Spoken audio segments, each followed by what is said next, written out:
Welcome to the program. I'm Sonja Corbitt, the Bible Study Evangelista, and I'm absolutely thrilled that you are going to join me for our series on anger. Possibly a Bible study on anger is not something that you've even thought about, really.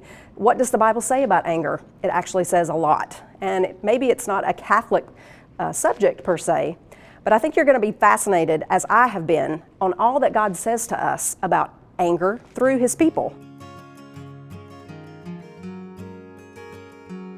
Throughout the series together, we're going to meet 12 people in the Scriptures that God spoke to about their anger. And I'm somewhat of an expert on the subject because for my entire adult life, God has dealt with me about my own anger. And I have done some crazy things out of it, and I've learned also that the root of it is rebellion.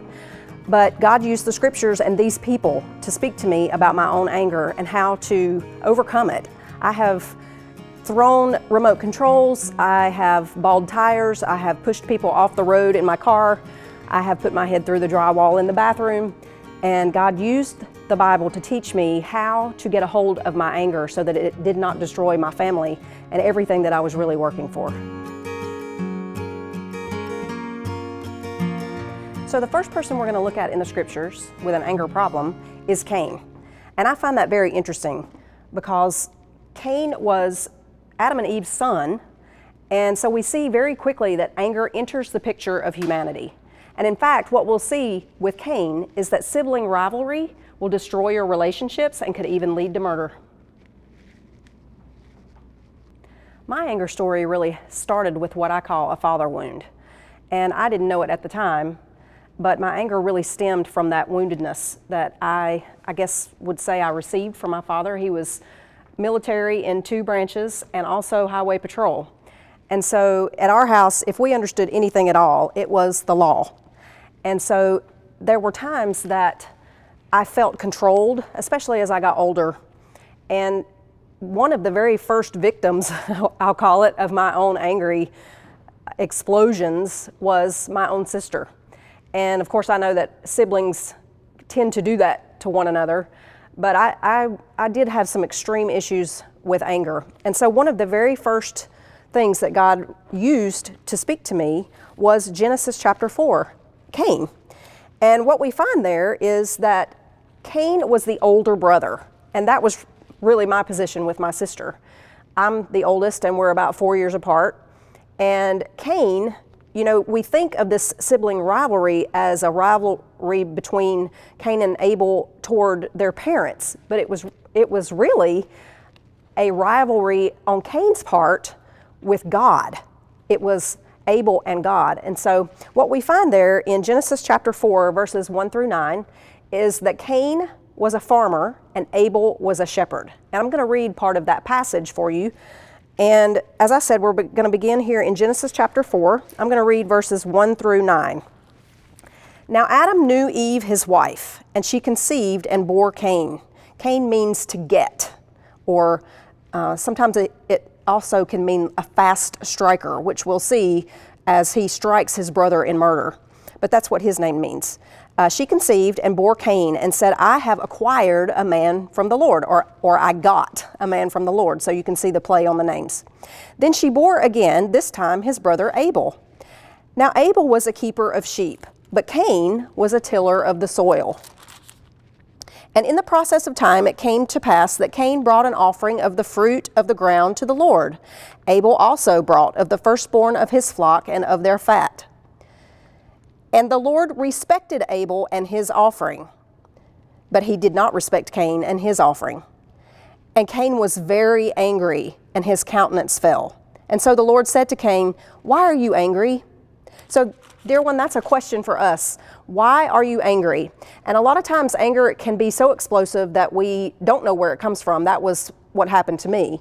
But I wouldn't have even necessarily said I was angry. I just, you know, if everybody would just do what I wanted, then I wouldn't be mad.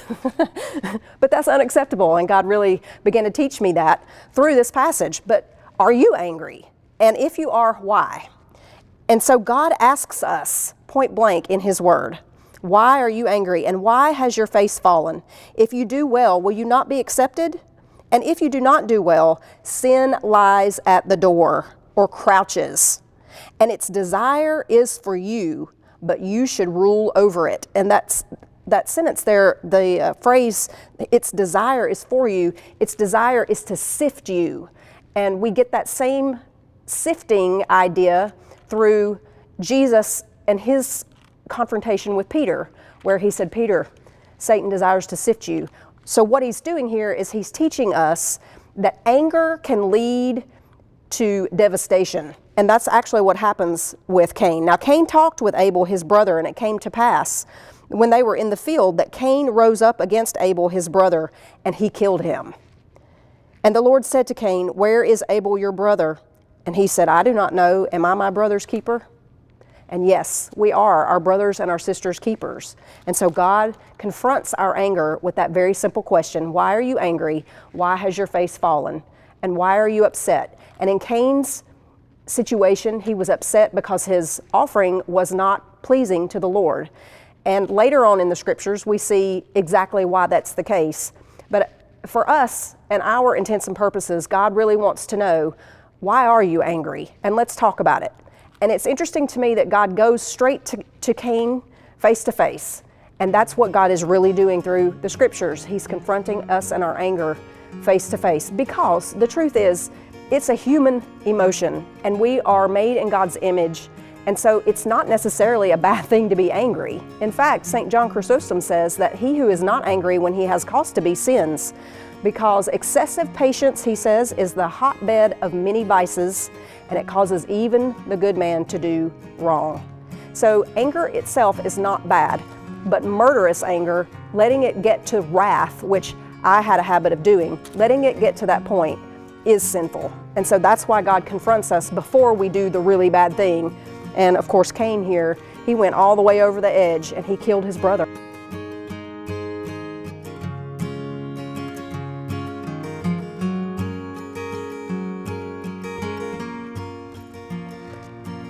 So then it's not anger in and of itself that is the problem. And what we see in Cain is an example of how that can be true. God went directly to Cain. And one of the things that I really loved about doing the series, the original study on these people who experience anger, is that God comes to us directly through his word. And that's part of why it's so important to be in the scriptures on a daily basis through the readings of the Mass and the daily readings of the church, because that way we can hear him speak to us about our own issues. But he promises to do that, and he was faithful to me to do that. I had what we called at the time, I'm a convert from the Southern Baptist Church, and I had a habit, what we called a daily quiet time. And so I was in the scriptures on a regular basis, and I began this study as I started to realize there were lots of people in the Bible that were angry. And so God, he used those daily studies and those daily readings to speak to me in the same ways that he did his people in the Bible. And he will do you the same way if you're faithful to be in those scriptures. And so what we see through these people is that God is interested in our anger. He's not angry at us for being angry. He just wants us to deal with it properly. And how do we do that? We do it with him and in his presence. He comes to us and he asks us, why are you angry? And we'll find so many questions to so many other people in the scriptures about anger. Why are you angry? Is it right that you're angry? Is it fair that you're angry? Those kinds of questions. And so if we're in the scriptures on a daily basis, we can hear God speak to us about those issues, because the truth is we don't always know where the anger comes from. Anger can feel like a strength. I mean, when I did crazy things and tore up stuff, I felt strong. But the opposite is actually true. When we are out of control like that, we are at our weakest, and it's damaging. And so God is very interested in the roots of our anger, and he knows those roots better than we do. And that's why it's so important to do a series like this, a Bible study, because it's not really spoken about in religious circles or Catholic circles or even Bible study circles. People don't, always share their issues with something like this. And even for men especially, it's sometimes the only emotion they feel comfortable expressing, because it does sometimes feel very, very strong. But for each of us, I remember, I don't even know who said it to me, but someone said to me, boy, that's really unladylike. And I thought, but that was one of those moments when I realized, you're right. So Cain then is a great example for us. It's interesting that Jesus actually canonizes Abel, and he does so in a way, it's a confrontation actually that he's having with the Pharisees about their murderous anger. And he brings up Cain and Abel, and he talks about how Abel was killed by his brother, and that's almost prophetic. He's almost prophesying to the Pharisees that they have the same problem. They're jealous. Why? Because Jesus claims to be a son of God. A son of God.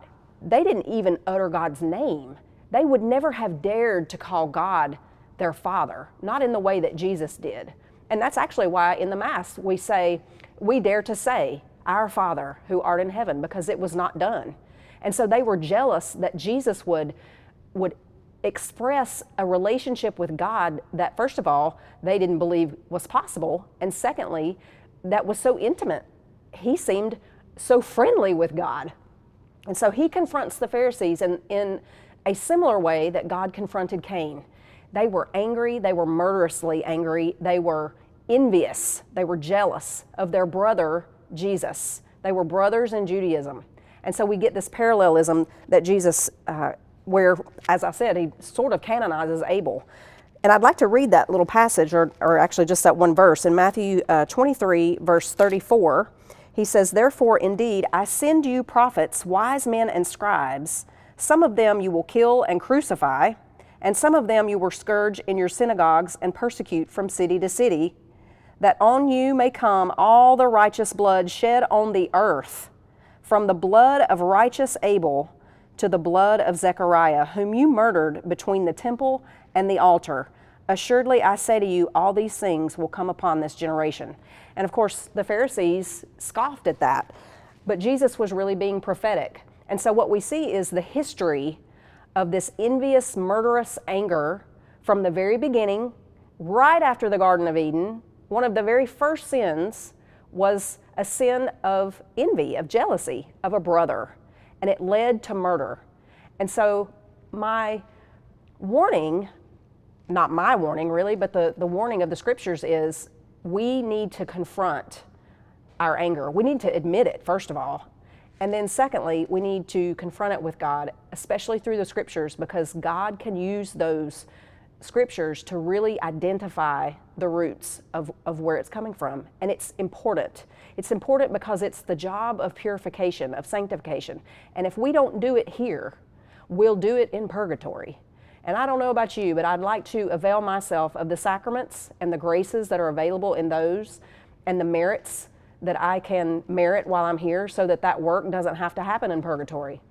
But either way, the Bible really warns us that we should be careful to go to God.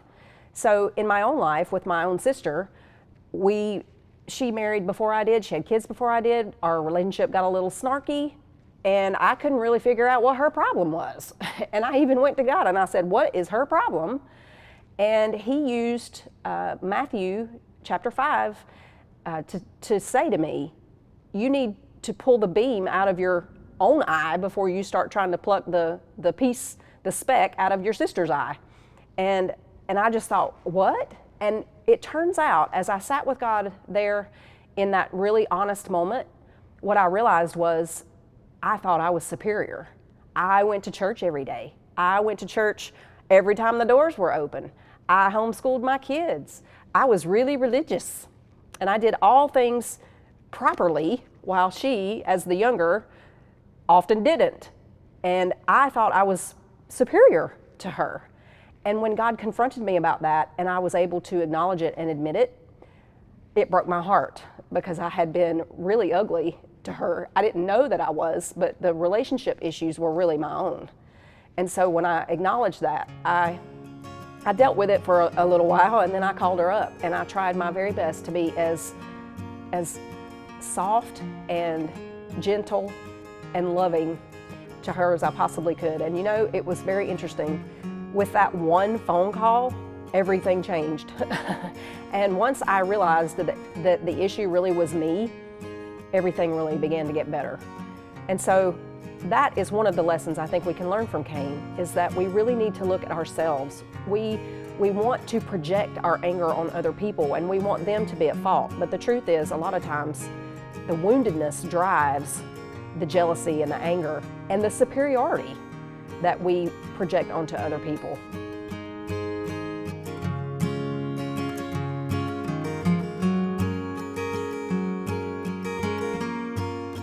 One of the things that we learn through the New Testament is we get more information about what was really going on with Cain and Abel. For instance, in the book of Hebrews, this is called the Hall of Fame of Faith, and Abel is actually listed first, he and Cain. By faith, Abel offered to God a more excellent sacrifice than Cain, through which he obtained witness that he was righteous, God testifying of his gifts. And through it, he being dead still speaks.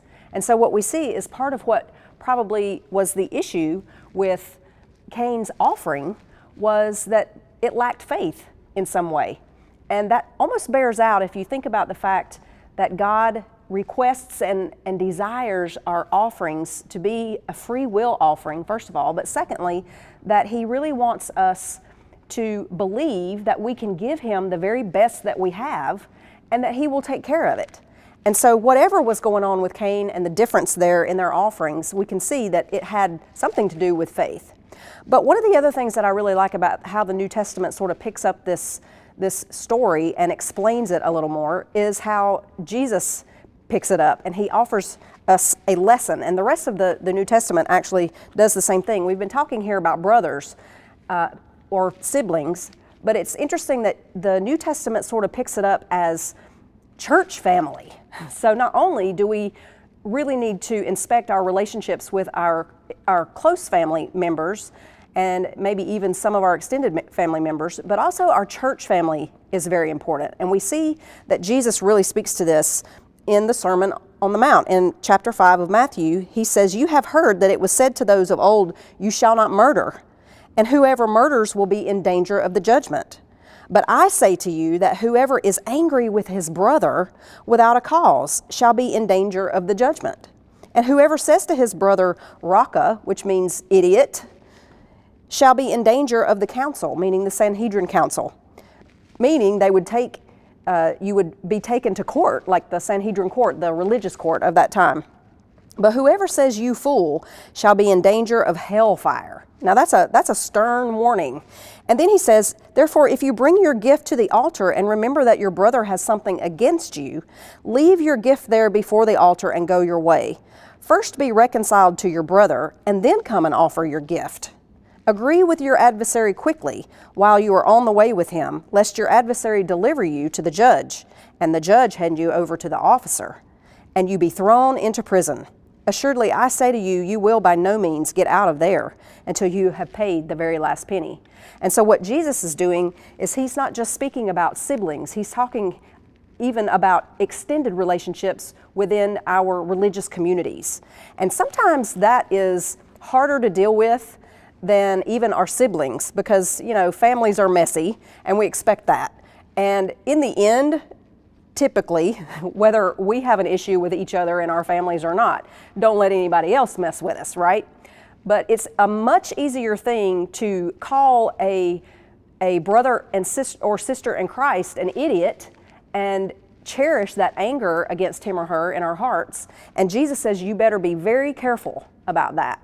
And so he sort of brings this anger issue even closer to home for us, where we don't get away with it, period. He wants us to really deal with whatever is causing our anger with one another.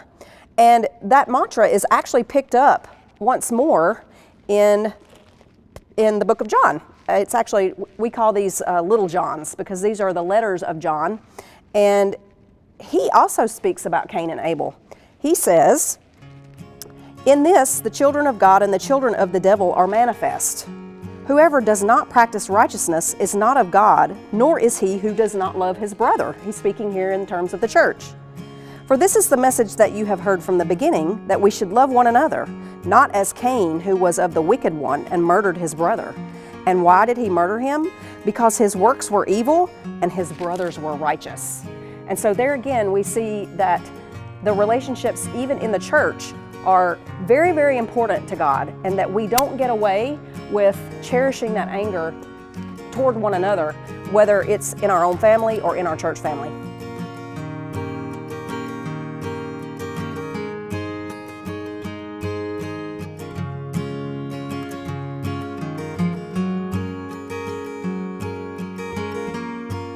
I actually experienced this myself in a rather strong way, probably the strongest way that I've ever experienced anger against a church brother or sister. But as a non-Catholic, we had several church splits. And the first one didn't bother me so much. I didn't really know what was going on. I was in my early 20s. But the second one, it was the same people who had split the church the first time. Now we had a new pastor, same issues, personality and temperament, that's all it was. But they rose up against our pastor and they split our church. And because I have spent my entire adult life learning how to submit to proper authority, it made me very angry that God did not poof them. And in fact, I went to him about that, and I was complaining and I was angry with God, really, because he wasn't doing anything to them. And I even said to him, you've corrected me about this over and over and over again, and yet here these people are in our church, splitting the church, rebellion, the same things that I have been in trouble for, and you haven't said a thing to them. You know, this is the second time they've done it. And he really began to speak to me about I was really not just angry, I was enraged with them because of what they had done to our pastor. And I loved him very much, and I still do. We're actually still in touch with him, even though now we're Catholic. But he was good to me. He gave me a co-ed class, his own actually, in a denomination that women didn't do that kind of thing. So he affirmed my gifts, and he was a father figure to me in a relationship area that I was not too good at. And so I loved him very much, and I was very angry at these people.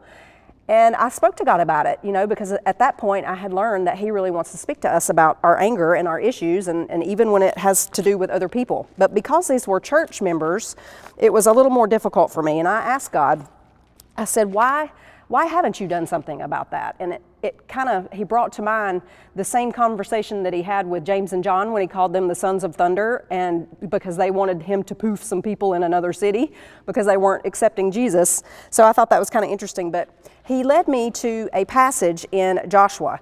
Now, I would not have considered them necessarily my personal enemy, but they felt like enemies because I was so angry at them and what they had done to this family that I loved very much. In fact, not just me, but half the church loved them that much. And to see all the devastation that they went through, it made me really, really angry. And so I went to him and I said, I can't believe that you're not going to do anything about it. And it hurt me a lot.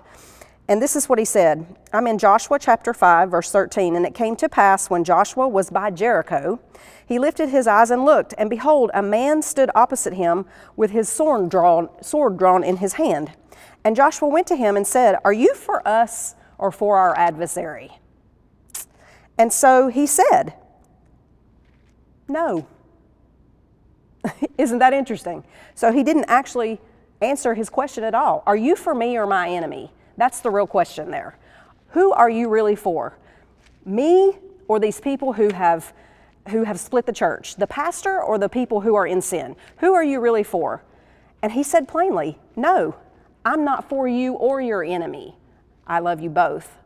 And with some other things that happened during that time that I'll share in further shows in the series, I came to realize that God doesn't pick sides, especially in his church, where we are brothers and sisters, Christian brothers and sisters. And so when we think about Cain and Abel and we look at Cain's anger, which was really toward God more than Abel, because God did not approve his offering, but rather than dealing with that and admitting his error and his lack of faith in his offering, instead he let that anger get the best of him. And that's what we really have to guard against, whether it's in our immediate family with our siblings, or whether it's in the church family with our brothers and sisters in Christ. Even if they're in different denominations, we have to be very, very careful about cherishing anger in our hearts toward our brothers and sisters. That's the real lesson of Cain. We get puffed up with pride, we think we're superior, and we cherish that anger until it turns into something even uglier. And God has said to us through his word today, be very careful about that. Why are you really angry? And let's have a dialogue about that in prayer. And dear one, that's what he really wants, and that's what the sacraments are for and confession is for. So I hope you'll join me throughout the series. We're going to look at several people who were angry. We're going to look at Esau and his perfectionism and presumption. We'll look at Moses. Moses had a real anger problem. He tore up the 10 Commandments, the tablets. He threw them down and broke those. We'll look at Balaam and Haman and Elijah and Saul and David. What do we do when we're in ministry and we get angry at the people that we're serving, or they are angry at us? And Jonah and the prodigal son. We'll actually look at the prodigal God, but the prodigal son. And Judas and Paul, we're going to look at all of those. So I pray that you'll join me. Thank you for being with me in the series. I pray to see you again next week. And this is Sonja Corbitt, the Bible Study Evangelista, signing off until next week.